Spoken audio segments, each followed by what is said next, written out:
Meerkats in the Kitchen.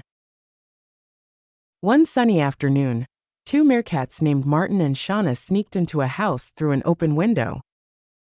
The delicious smell of freshly cooked food led them straight to the kitchen. Their tiny stomachs were growling, as they hadn't eaten since breakfast. The hungry meerkats began exploring the kitchen. Curious, Shauna opened a bottom cabinet door. Unfortunately, a frying pan fell out with a loud clang, landing right on Martin's head. He rubbed his head and complained to Shauna. While Martin was still complaining, Shauna skillfully climbed up the cabinet door and onto the kitchen counter. Martin followed her, still rubbing the bump on his head. On the counter, Shauna spotted a wooden cutting board leaning against the wall.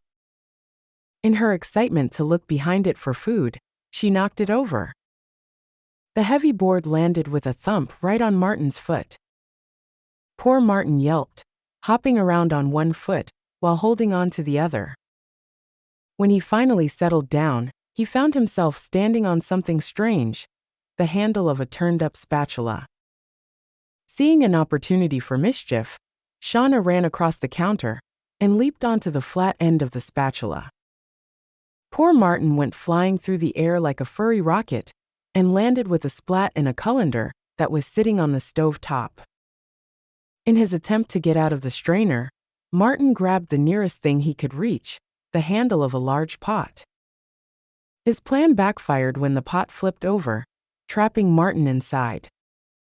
Desperate to free himself, Martin started pushing and bumping around the inside of the pot.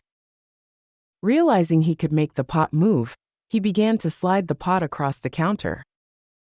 But he pushed one too many times, and suddenly both he and the pot went tumbling off the countertop and down onto an open oven door below. Shauna was laughing so hard at Martin's bad luck that she stumbled backward, bumping into a tall blender. Her paw hit one of the buttons, and the sudden loud noise made Sarah jump in surprise. She jumped so high and far that she landed on the oven door next to Martin. After catching their breath, they began to laugh at themselves. Then they leaped from the oven door over to the kitchen island countertop. There they found a big bowl of rice sitting next to a rice cooker. They ate until they were full and happy, then sat down next to the bowl to plan their next adventure.